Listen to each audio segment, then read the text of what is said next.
അത്രയും ദിവസം ആയിട്ടില്ല. ആഹാ, ഞങ്ങൾ ധ്യാനത്തിന് പോയി വന്നതിന്റെ പിറ്റേ ദിവസം ഞാൻ നിന്നോട് പറഞ്ഞാണോ? ഞങ്ങൾ എന്നാ ധ്യാനത്തിന് പോയത്? ഓഗസ്റ്റ് 2-ാം തീയതി ശനിയാഴ്ച.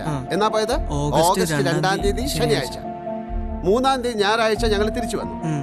അതിന്റെ പിറ്റേ ദിവസം, അതായത് ഓഗസ്റ്റ് 4-ാം തീയതി തിങ്കളാഴ്ച ഈ ടാക്സ് അടയ്ക്കാൻ നിന്നോട് പറഞ്ഞാണോ? നിങ്ങളൊക്കെ കണ്ടിട്ടുണ്ടാവും അല്ലെ, ജോർജ് കുട്ടി എത്ര കണ്ണിങ് ആയിട്ടാണ് ബാക്കിയുള്ളവരെ പറഞ്ഞ് മാനിപ്പുലേറ്റ് ചെയ്യുന്നത്. അവർ ഓഗസ്റ്റ് 2-ാം തീയതി തന്നെയാണ് ധ്യാനത്തിന് പോയെന്ന് പറഞ്ഞിട്ട്. സോ എന്താണ് മാനിപ്പുലേഷൻ?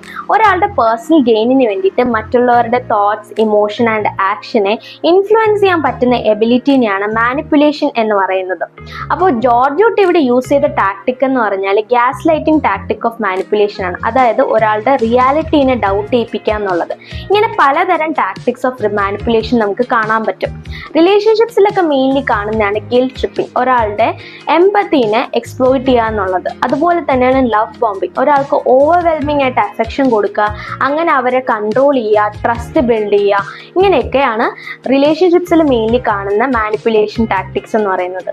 ഇതുപോലെ തന്നെയാണ് വർക്ക് പ്ലേസ് ഡൈനാമിക്സിലായാലും മാർക്കറ്റിങ്ങിലായാലും. നിങ്ങൾ foot in the dot technique കേട്ടിട്ടില്ല? അതായത് ആദ്യം ഒരു കുഞ്ഞു ഡിമാൻഡ് വയ്ക്കും, പിന്നെ അതിനെ വലുതാക്കി ഒരു വലിയ ഡിമാൻഡാക്കി മാറ്റും. ഓക്കെ, അങ്ങനത്തെ കുറേ തരം മാനിപ്പുലേഷൻസ് നമുക്ക് കാണാൻ പറ്റും. സോ ഇത് കണ്ടുകൊണ്ടിരിക്കുന്ന എല്ലാവരോടും എനിക്ക് പറയാനുള്ളതെന്ന് വെച്ചാൽ, തിങ്ക് ബിഫോർ യു ആക്ട്.